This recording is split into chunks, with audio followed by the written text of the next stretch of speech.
नमस्कार दोस्तों। तो आज अपन रीट का जो फुल सिलेबस टेस्ट है उसका टेस्ट नंबर जो 3 है उसको हल करने की कोशिश करते हैं। बड़े आसान आसान से प्रश्न थे इसके अंदर और उसी स्तर के थे जैसे कि आपके रीट के एग्ज़ाम में पूछे जाते हैं ना। अच्छे से समझना इन प्रश्नों को। प्रश्न क्रमांक 1 बोला है, किसी वर्ग की भुजा तथा उसके भुजा पर बने वर्ग का क्षेत्रफल तथा उसी वर्ग के विकर्ण पर बने वर्ग के क्षेत्रफल का अनुपात क्या होगा। देखो, कुछ भी नहीं करना। सबसे पहले तो अपन एक वर्ग बना लेते हैं। जैसे ये एक भुजा है, माना ये वर्ग जो है इसकी भुजा अपन मान लेते हैं 2 सेंटीमीटर, है ना, 2 सेंटीमीटर।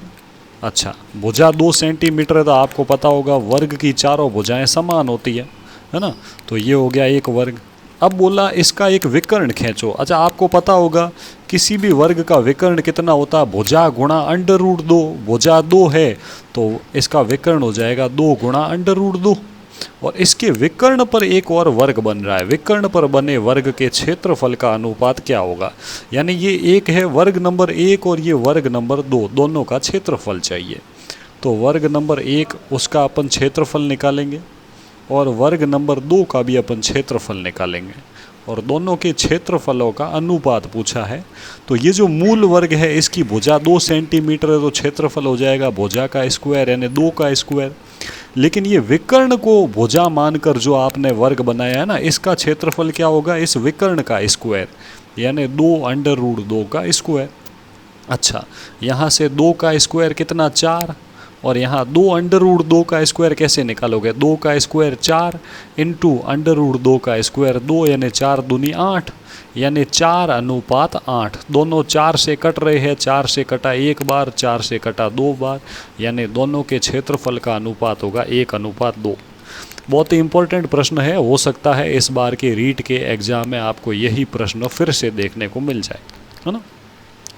आगे बढ़ते हैं अपन। अगला प्रश्न कुछ भिन्न दे रखी है, उनको आपको सरल करना है। प्रश्न नंबर 2 में सबसे पहले है 5/6 इंटू ये है 2/9 प्लस 2/9 भाग 6/7। तो इसको अपन को सरल करना है।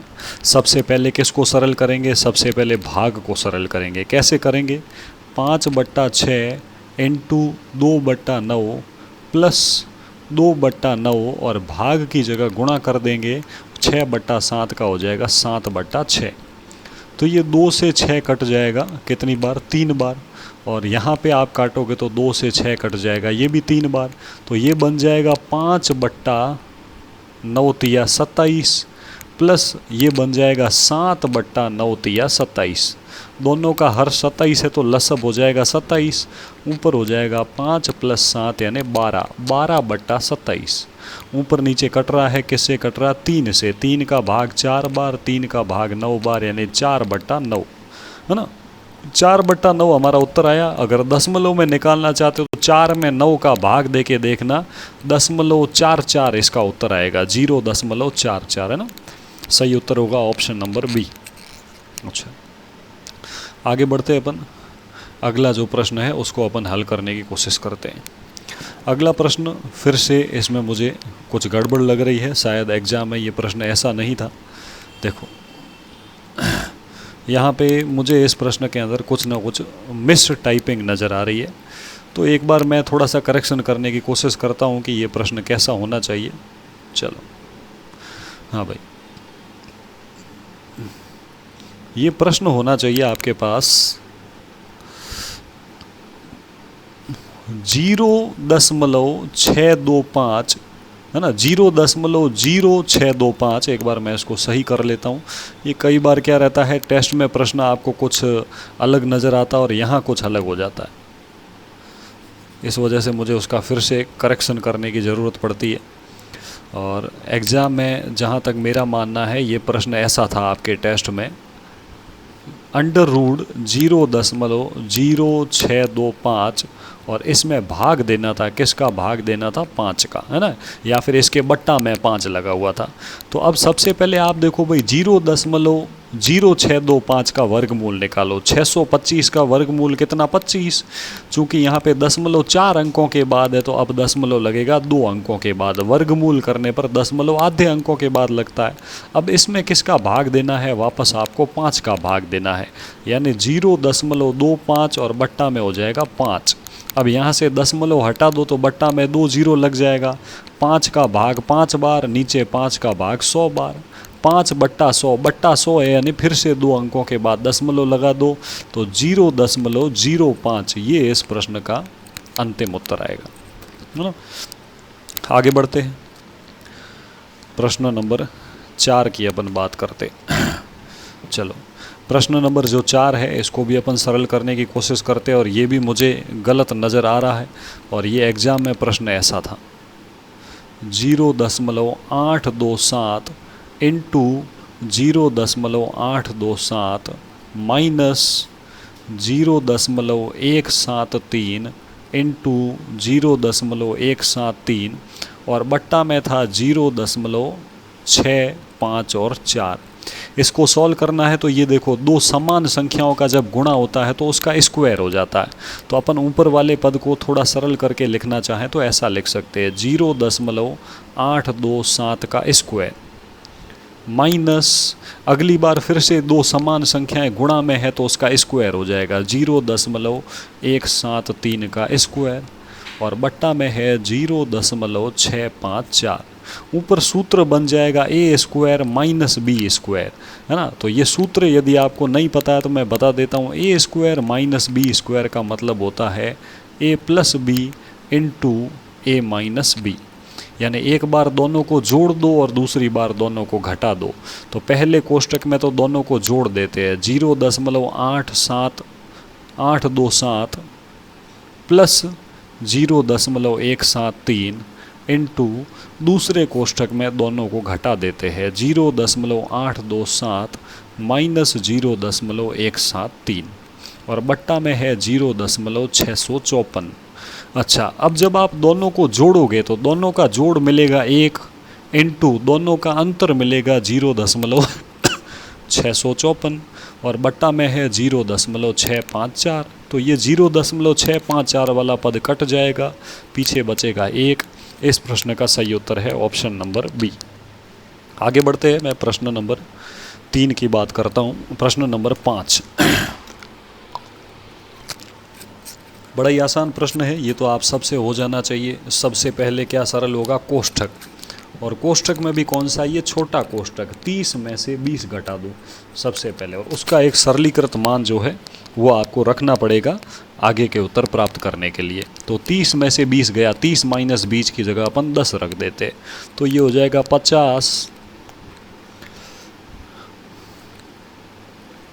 प्लस कोष्ठक में 100 माइनस मंजिला कोष्ठक 35 माइनस 10 मंजिला कोष्ठक बंद, बड़ा कोष्ठक बंद और गुणा में 2। अब मंजिले कोष्ठक को सरल कर दो, 35 में से 10 गया 25, तो ये हो जाएगा 50 प्लस बड़ा कोष्ठक 100 माइनस 25 और बड़े कोष्ठक के बार गुणा में 2। अब बड़ा कोष्ठक सरल कर दो तो ये हो जाएगा 50 प्लस 100 में से 25 गया 75 गुणा 2। अब पहले गुणा करो फिर जोड़ करो, तो ये हो जाएगा 50 प्लस 75 गुणा 2 150, 100 प्लस 50 यानी 200। इस प्रश्न का सही उत्तर होगा 200, है ना। आसान प्रश्न था ये। प्रश्न नंबर 6 की अपन बात करते हैं। अच्छा, प्रश्न नंबर 6 में बोला है एक आदमी कार से 8 घंटे में 360 किलोमीटर की दूरी तय करता है। आज उसने कल की गति से 1/3 गति कर दी और 10 घंटों की यात्रा की, तो आज कितनी दूरी तय करेगा? तो पहले तो ये पता करो कल उसकी गति क्या थी। कल की गति कैसे आएगी? दूरी बट्टा चाल से, दूरी बट्टा समय से, दूरी बट्टा समय करोगे तो उसके कल की गति या चाल आ जाएगी। कल उसने दूरी तय की 360 किलोमीटर और कितने घंटे में तय की? 8 घंटे में। 360 में जब आप 8 का भाग दोगे तो जाएगा 45 बार, यानी कल उसकी चाल थी 45 किलोमीटर प्रति घंटा। कल की चाल आ गई है तो क्या आज की चाल आ जाएगी? आज की चाल कैसे आएगी? आज की चाल आ जाएगी कल जितनी चाल थी उसका 1/3 कर दो। कल वाली चाल थी 45, उसका 1/3 यानी गुणा 1/3। 3 से 45 कटा 15 बार, 15 एकम 15, यानी आज की चाल है 15 किलोमीटर प्रति घंटा। और आज इस चाल से उसने गाड़ी 10 घंटे तक चलाई, तो कितनी दूरी तय करेगा? तो दूरी कितनी तय करेगा? दूरी का सूत्र हो जाएगा चाल गुणा समय। अच्छा, चाल गुणा समय कर देते हैं। आज की चाल है 15 इंटू समय है 10 घंटे, 15 गुणा 10 यानी 150 किलोमीटर, ये होगा आज उसके द्वारा तय की गई दूरी। तो ये प्रश्न थोड़ा अलग था, कई बार एग्जाम में कोर्स से हट के प्रश्न आ जाता है, इसलिए ध्यान रखना समय दूरी चाल के जो बेसिक सूत्र है, चाल होती है दूरी बट्टा समय, और दूरी निकालने के लिए क्या करना पड़ता है? चाल गुणा समय। तो ये बेसिक सूत्र आपको याद रहने चाहिए। अब अपन आगे बढ़ते हैं, बात करते हैं प्रश्न नंबर 7 की। देखना प्रश्न नंबर 7 के अंदर आपको क्या पूछा है। प्रश्न नंबर 7 में बोला है समषटभुज, षटभुज यानी भुजाओं की संख्या कितनी है? 6। उसका प्रत्येक अंतः कोण कितना होगा? प्रत्येक अंतः कोण का मान कैसे निकालते? प्रत्येक अंतः कोण का एक सूत्र होता है। क्या सूत्र होता है? कोष्ठक n-2 गुणा में 180 डिग्री और बट्टा में n। इससे प्रत्येक कोण आ जाएगा, कौन सा? अंदर वाला। षटभुज है तो n का मान 6 हो जाएगा, 6 - 2 इंटू 180 और बट्टा में हो जाएगा 6। पहले 6 - 2 कर दो, फिर काट देना। 6 में से 2 गया 4 इंटू 180 बट्टा 6। 6 से 180 कटा 30 बार, 30 गुणा 4 यानी 120 डिग्री। यही होगा प्रत्येक अंतः कोण, और उम्मीद करता हूँ ये सूत्र आपको याद होगा। आगे बढ़ते हैं, अगले प्रश्न पर आते हैं। चलो, प्रश्न इसके अंदर चित्र नहीं बना हुआ था, इसीलिए आपको इस प्रश्न में तकलीफ आई होगी, क्योंकि चित्र पता नहीं क्यों साथ में वहाँ टेस्ट में आया नहीं। मैंने अपलोड किया था पर वो चित्र आपको नहीं मिला। क्या बोला है? ABC। चलो इसको मैं चित्र बना के आपको बताता हूँ ये क्या कैसा प्रश्न था। ये प्रश्न ऐसा था कि जैसे ये त्रिभुज है ABC, इसमें यहाँ B पर 90 डिग्री का कोण बन रहा है, और ये भुजा AB और BC दोनों आपस में बराबर है। जब ये दोनों भुजाएं बराबर है तो आपको बोला इस तीसरी भुजा को आगे बढ़ाएं तो ये बाहर वाला कोण कितना होगा। अब सोचो, ये एक कोण 90 डिग्री है, त्रिभुज के तीनों कोणों का जोड़ 180 होना चाहिए। चूंकि लंब और आधार बराबर है तो ये दोनों कोण भी बराबर होंगे। ये कितने कितने के होंगे? 45 डिग्री के। अब ये कोण 45 डिग्री का है अंदर वाला, तो बाहर वाला आ जाएगा? क्यों नहीं आएगा भाई? 180 में से घटा दो, 180 में से 45 डिग्री गया, बाहर वाला कोण होगा 135 डिग्री। यदि ये चित्र टेस्ट में नहीं था तो कोई दिक्कत नहीं है, आपको मैंने ये प्रश्न सरल करवा दिया है। चलो प्रश्न नंबर 9 देखना, औसत का बिल्कुल आसान सा प्रश्न। ABC तीनों की औसत आयु 10 वर्ष है, तो ABC की आयु का योग आ जाएगा? बिल्कुल आ जाएगा। कैसे आएगा? औसत गुणा व्यक्तियों की संख्या। 10 कितने व्यक्तियों का औसत है? 3 का, तो 10 गुणा 3 यानी 30 वर्ष। अच्छा, अगली बार बोला A तथा B की औसत आयु 9 वर्ष है, तो A तथा C दोनों की औसत आयु है 9 वर्ष। ये 2 व्यक्तियों का औसत है तो इसका गुणा 2 से कर दो, 9 दूनी 18 वर्ष। यानी ABC तीनों की आयु का योग 30 वर्ष है, लेकिन A तथा C की आयु का योग 18 वर्ष है। तो क्या B की आयु आ जाएगी? बिल्कुल आ जाएगी। तीनों में से AC की आयु घटा दो, तो जैसे ही आप 30 में से 18 घटाओगे तो पीछे जो आपके पास रहेगा वो क्या रहेगा? 12, और 12 वर्ष इस प्रश्न का सही उत्तर होगा ना। आगे बढ़ते हैं, प्रश्न नंबर 10वां। 10 सेंटीमीटर त्रिज्या के व्रत है। चलो भाई, 10 सेंटीमीटर त्रिज्या का एक व्रत है। अच्छा, ये व्रत है, इसके अंदर एक समकोण त्रिभुज बनाया जाता है। अब समकोण त्रिभुज आपको बना होगा, व्रत के अंदर जब समकोण त्रिभुज बनता है ना, तो ये व्यास को काम में लेते हैं। चूँकि त्रिज्या 10 सेंटीमीटर है, मतलब व्यास कितना होगा? 20 सेंटीमीटर। और जब व्यास 20 सेंटीमीटर है तो उसकी शेष दोनों भुजाएं क्या होगी? आपको पता होगा, कुछ पाइथागोरस त्रिक मैंने आपको याद करवाए थे। कौन सा? 3, 4 और 5। वैसे ही जब ये व्यास किसका काम करता है? कर्ण का। और कर्ण जब 20 होता है तो लंब और आधार कितना कितना होता है, वो होता है 12 और 16। 12 और 16 का ही कर्ण 20 होता है। तो यहाँ पे जो लंब और आधार शेष दोनों भुजाएं उस समकोण त्रिभुज की क्या होगी, 12 और 16, है ना। चलो प्रश्न नंबर 11, 3 संख्याओं का अनुपात दिया हुआ, 1:2:3 और साथ में मसप दिया हुआ है। तो संख्याएं पूछी है। अनुपातों के साथ जब भी मसप दिया हुआ हो तो अनुपातों का मसप से गुणा कर देना, संख्या आ जाएगी। तो 1, 2, 3 तीनों का गुणा 12 से कर दो, 12 एकम 12, 12 दूनी 24, 12 तिया 36। यही है तीनों संख्याएं।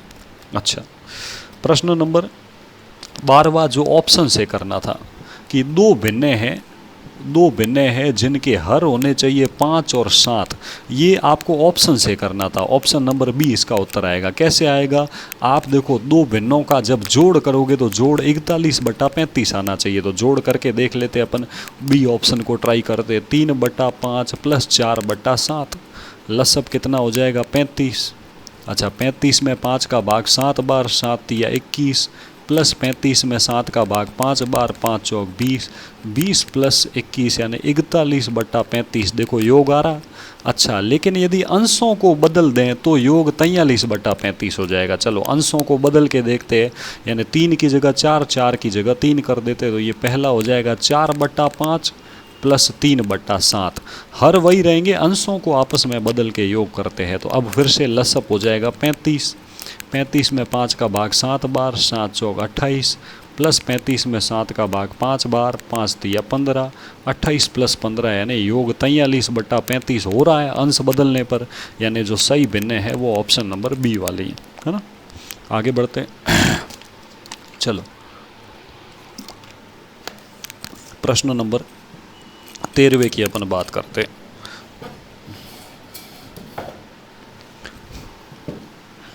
चलो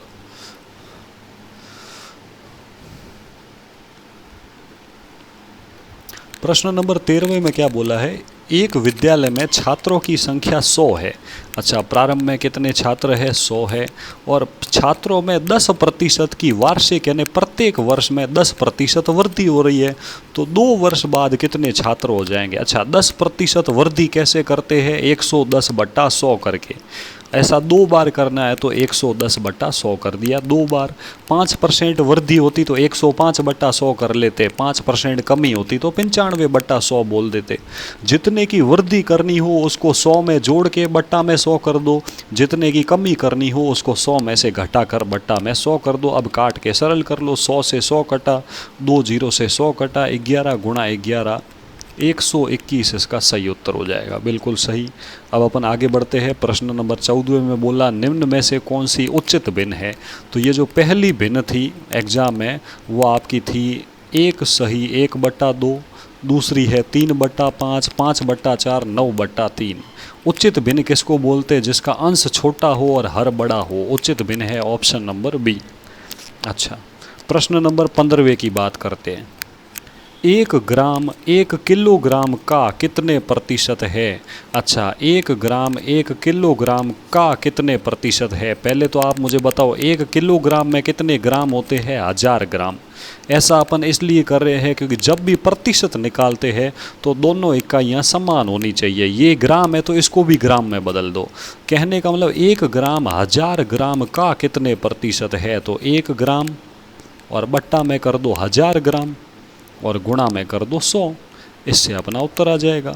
अच्छा, 100 से 2 0 कट जाएंगे और 1/10, 1/10 होता है 0.1, 0.1% इसका सही उत्तर आएगा। अब प्रश्न नंबर 6 की बात करते हैं। एक घन का संपूर्ण पृष्ठ क्षेत्रफल दिया हुआ है, कितना दिया हुआ है, 216। अच्छा, घन के संपूर्ण पृष्ठ क्षेत्रफल का सूत्र क्या होता है, 6 × भुजा स्क्वायर। ये मान किसके बराबर दिया हुआ है, 216 के। अब ये 6 गुणा से कहाँ चला जाएगा, भाग में। तो भुजा का स्क्वायर बराबर हो जाएगा 216/6। 216 में 6 का भाग गया 36 बार। भुजा का स्क्वायर बराबर 36 है, तो भुजा का चूंकि स्क्वायर है तो सामने वर्गमूल हो जाएगा। 36 का वर्गमूल कितना, 6। यानी यहाँ से अपन को ये पता चला जो भुजा है वो 6 मीटर है। मीटर क्यों? क्योंकि यहाँ मीटर स्क्वायर था। अब जब घन की भुजा आ गई है तो क्या उसका आयतन आ जाएगा? क्यों नहीं आएगा भाई? आयतन के सूत्र में भुजा का मान रख दें। आयतन का क्या सूत्र है? भुजा का क्यूब। भुजा का क्यूब यानी 6 का क्यूब कर दो। 6 का क्यूब यानी 6 इंटू 6 इंटू 6, यानी आयतन वापस मिल गया 216 मीटर क्यूब। अब यूँ मत करना, रट मत देना कि हर बार जितना क्षेत्रफल होगा उतना ही आयतन आएगा। नहीं, यहाँ ऐसा हो गया लेकिन हर बार ऐसा नहीं होता। आगे बढ़ते अपन। चलो प्रश्न नंबर 17वां। एक त्रिभुज के अंतः कोणों का अनुपात दिया हुआ है। अंतः कोणों का अनुपात कितना दिया हुआ? 1:2:3। तो सबसे बड़े कोण का मान रेडियन में क्या होगा? अच्छा, सबसे पहले रेडियन में कोण क्या निकालते, कैसे निकालते वो छोड़ो, पहले डिग्री में निकाल देते। अच्छा, पहले आप मुझे बताओ त्रिभुज के तीनों कोणों का जोड़ कितना होता है? त्रिभुज के तीनों कोणों का जोड़ होता है 180 डिग्री। आपको तीनों कोणों का अनुपात दिया हुआ और सबसे बड़ा कोण निकालना है। सबसे बड़ा कोण कैसे निकालोगे? तीनों कोणों का जोड़ कर दो 180 डिग्री, बट्टा में कर दो तीनों अनुपातों का जोड़। अनुपातों का जोड़ 3 और 2 5 और 1 6। सबसे बड़ा कोण चाहिए तो सबसे बड़ा अनुपात 3 से आप गुणा कर दो। 3 से 6 कटा 2 बार, 2 से 180 कटा 90 बार, यानी सबसे बड़ा कोण होगा 90 डिग्री। लेकिन अपन को डिग्री में नहीं, अपन को तो रेडियन में चाहिए। तो डिग्री वाले मान को यदि आप रेडियन में बदलना चाहते हो तो उसका गुणा कर दो π/180 से, तो वो रेडियन में बदल जाएगा। तो अपन को 90 डिग्री का गुणा करना है π/180 से। इसमें क्या होगा? ये दोनों कट जाएंगे, पाई यहीं पड़ा रहेगा। तो 0 से 0 कट गया, 9 से 18 कटा 2 बार, उत्तर हो गया π/2। π/2 है ना, ऑप्शन नंबर बी। ध्यान रखना, डिग्री का जब π/180 से गुणा करते हैं तो वो रेडियन में बदल जाता है। यदि कोण रेडियन में पता हो और उसको वापस डिग्री में बदलना हो तो क्या करते हैं? कुछ भी नहीं करते हैं, आप पाई की जगह 180 रख दो। जैसे अगर आपको कोई एक छोटा सा प्रश्न बोलता हूँ, जैसे आपको बोल दिया बताओ ये कोण दिया हुआ है 3π/2, इसको डिग्री में बदलो। कुछ भी नहीं करना, 3 की जगह 3 कर दो, पाई की जगह 180 डिग्री कर दो। पाई जहाँ नज़र आ रहा उसकी जगह 180 डिग्री लिख दो और बट्टा में 2 करके काट दो।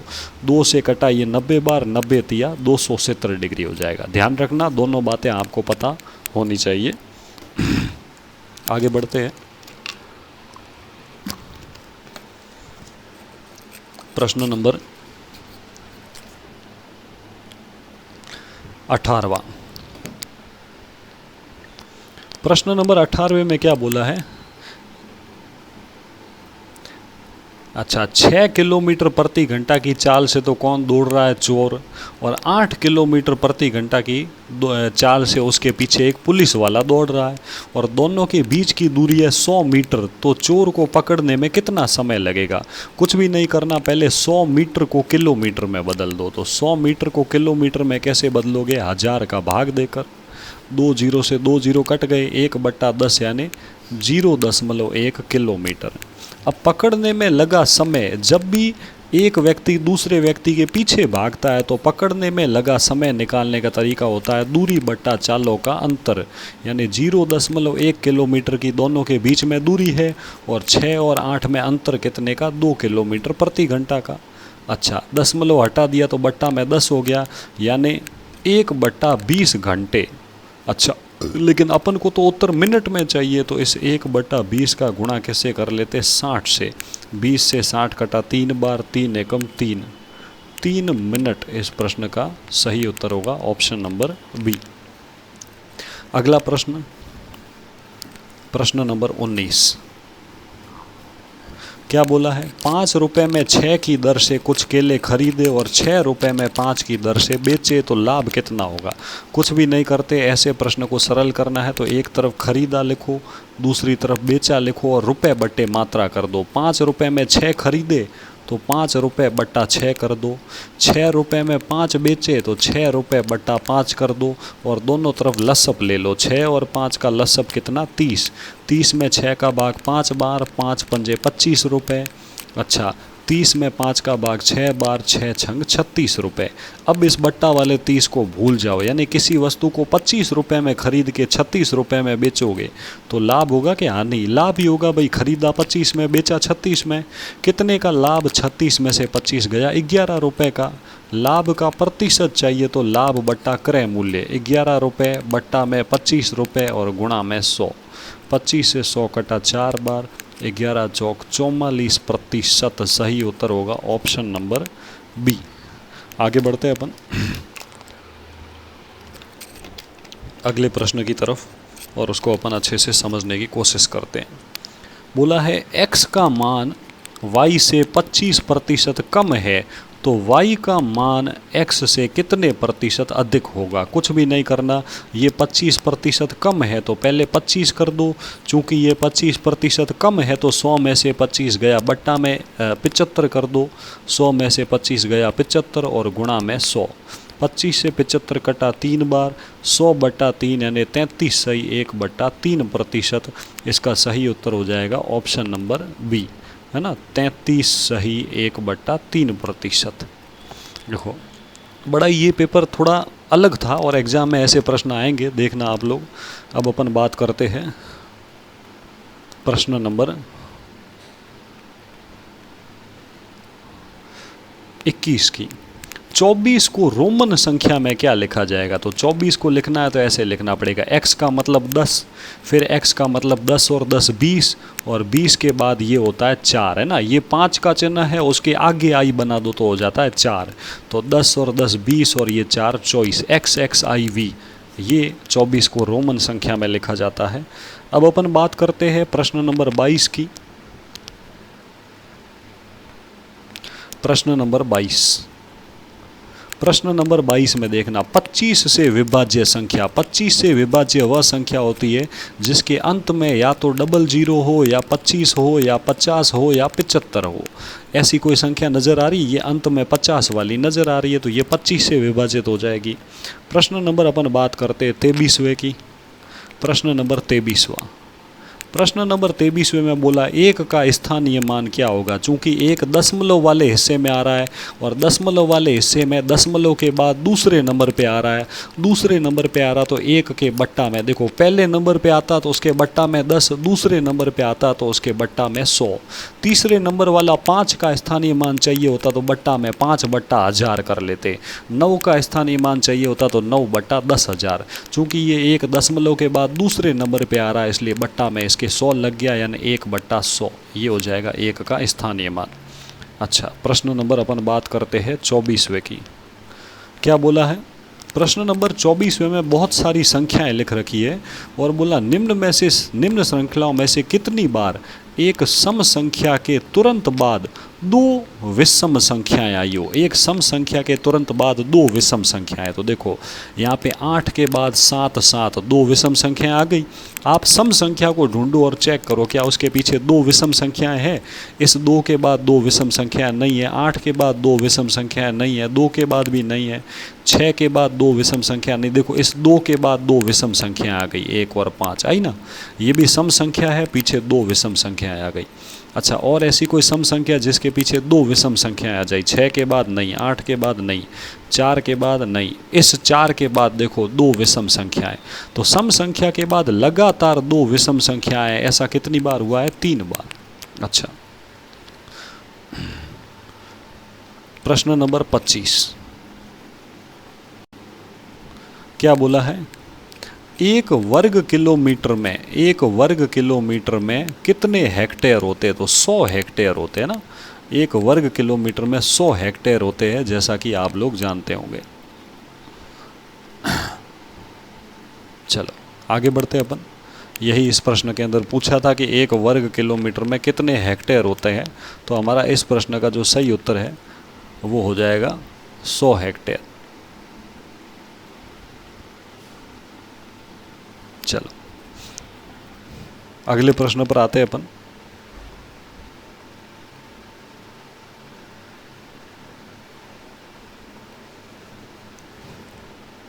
प्रश्न नंबर 26वां। क्या बोला है? m और n दो धन पूर्णांक है। धन पूर्णांक मतलब दो धनात्मक संख्याएं हैं। m तथा n दो धनात्मक संख्याएं हैं। आपको ये बताना है कि यदि m की पावर n को 25 कहा जाता, अब देखो 25 सही में किसको कहा जाता है? 25 को अपन क्या लिख सकते हैं? 25 को लिख सकते हैं 5 की घात 2। 5 की घात 2 ही क्या होता है? 25। अब आपको बोला यदि अपन इस 25 को अपन क्या बोल दे? m की पावर n, यानी ये नीचे वाले को m बोल दे, ऊपर वाले 2 को n बोल दे। यदि अपन इनका उल्टा कर दे, n की पावर m कर दे, यानी 5 और 2 की जगह बदल दे, 5 और 2 की जगह बदल दो, यानी 2 नीचे आ जाए, 5 घात में चला जाए, तो क्या मिलेगा? तो 2 की घात 5 कर दो, यानी 2 का 5 बार गुणा कर दो, 2 इंटू 2 इंटू 2 इंटू 2 इंटू 2, 2 का 5 बार गुणा कर दो, तो ये हो जाएगा हमारे पास कितना? देखो भाई, ये हो जाएगा आपके पास 2 दूनी 4, 4 दूनी 8, 8 दूनी 16, 16 दूनी 32। अच्छा, तो ये इस प्रश्न का उत्तर होगा। आगे बढ़ते हैं अपन। हाँ भाई, अगले प्रश्न पर आते हैं। अगला जो प्रश्न है वो फिर से थोड़ा टेढ़ा प्रश्न है। क्या बोला है?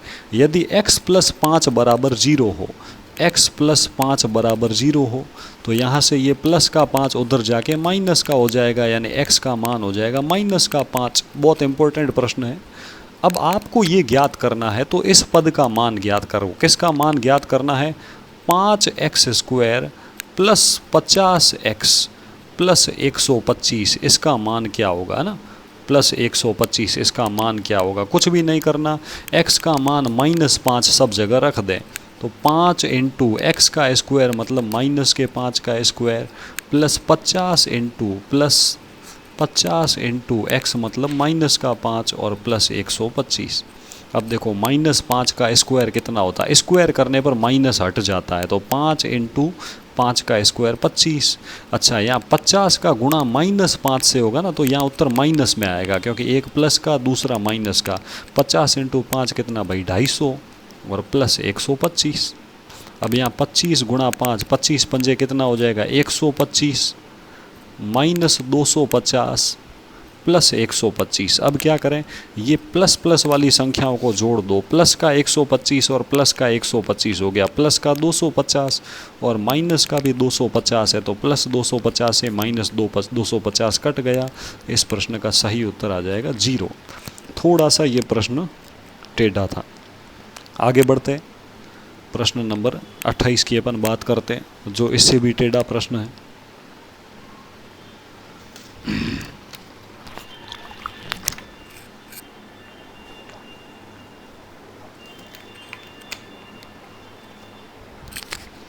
चलो, प्रश्न नंबर 28 की अपन बात करते हैं, जिसको आप ध्यान से समझना। ये पेपर थोड़ा सा टफ था। प्रश्न नंबर 28 में बोला है, ये प्रश्न ऐसा था, a की घात x बराबर क्या दिया हुआ है? b, b की घात y बराबर क्या दिया हुआ है? c, और c की घात z बराबर क्या दिया हुआ है? a। अपन को कुछ भी नहीं करना, समीकरण नंबर 3 से शुरुआत करनी है। ये है समीकरण नंबर 2 और ये समीकरण नंबर 1। समीकरण नंबर 3 में c का मान रख दो, c की जगह क्या रख दो? b की घात y। तो समीकरण नंबर 3 में जब आप c की जगह रखोगे b की घात y, ये तो हो गया c की जगह, और ऊपर एक z पहले से है तो वो गुणा में हो जाएगा, और बराबर में क्या हो जाएगा आपके पास? a। अब क्या करो? अब ये जो मिला है ना, इसमें b का मान रख दो। b की जगह क्या रख दो? a की घात x। तो b की जगह रख दो a की घात x, और ऊपर वाली घात y z इसके गुणा में आ जाएगी, गुणा y गुणा z, और बराबर में हो जाएगा a। तो यहाँ बराबर में घात कुछ नहीं, मतलब घात 1, इधर बन गया a की घात x y z, बराबर में है a की घात 1। चूँकि आधार समान है तो घातें भी समान होगी, यानी x y z किसके बराबर होगा? 1 के। ये प्रश्न थोड़ा सा टेढ़ा था, लेकिन कभी कभार पेपर टेढ़ा भी बना देना चाहिए। प्रश्न नंबर 29वां। प्रश्न नंबर 29वें में बोला है, एक व्यक्ति एक काम को, एक आदमी है वो तो उस काम को 15 दिन में करता है, लेकिन उसका पुत्र उस काम को 10 दिन में कर लेता है। यदि दोनों साथ में मिलकर काम करें तो कितने दिन लगेंगे? कुछ भी नहीं करना है, साथ में मिल के काम करें तो 15 गुणा 10 बट्टा 15 प्लस 10 कर दो तो आपका उत्तर हो जाएगा। तो ये हो जाएगा 15 गुणा 10 और बट्टा में 15 प्लस 10 यानी 25। 5 का भाग 2 बार, 5 का भाग 5 बार, 5 से 15 कटा 3 बार, 3 दूनी 6, यानी मिल के काम करेंगे तो दोनों 6 दिन में ही उस कार्य को पूरा कर लेंगे। अंतिम प्रश्न नंबर 30 इस टेस्ट का। सारे प्रश्न बहुत अच्छे और टफ और अच्छे स्तर के प्रश्न पत्र को मैंने बनाने की कोशिश की है। अच्छा, कुछ संख्याओं का औसत दिया हुआ है जिसमें से एक x रखा हुआ और बोला इस x का मान क्या होगा यदि औसत 12 हो। कैसे इस प्रश्न को सॉल्व करते हैं? राशियों का योग बट्टा राशियों की संख्या। ऊपर कर लेंगे सबका जोड़, 16 + 13 + 15 + 11 + x + 8 + 7। कुल कितने पद हो गए? 1 2 3 4 5 6 और 7। तो बट्टा में कर दो 7 और बराबर में राशियों का योग बट्टा राशियों की संख्या और बराबर में लिख दो औसत जो कितना है 12। अब ये 7 तो उधर 12 से जाके गुणा हो जाएगा और बाएं पक्ष में सारी संख्याएं जुड़ जाएगी। तो संख्याओं को जोड़ दो 16, अच्छा यहाँ पे देखो ये हो गया 15, 8 और 7 15, 15 और 15 30, 30 और 11 41, 41 और 20 61, 61 और 9 70। तो ये हो जाएगा 70 + x बराबर में 12 सत्ते 84। ये प्लस का 70 अंत में उधर जाके माइनस का हो जाएगा, तो x बराबर हो जाएगा 84 - 70, यानी x का मान हो जाएगा 14। सही उत्तर होगा ऑप्शन नंबर बी। उम्मीद करता हूँ ये प्रश्न आपको बहुत ही अच्छे से समझ में आया होगा, है ना। तो अगले टेस्ट का सॉल्यूशन जल्द ही फिर से लाइव लेके आऊँगा, तब तक के लिए धन्यवाद।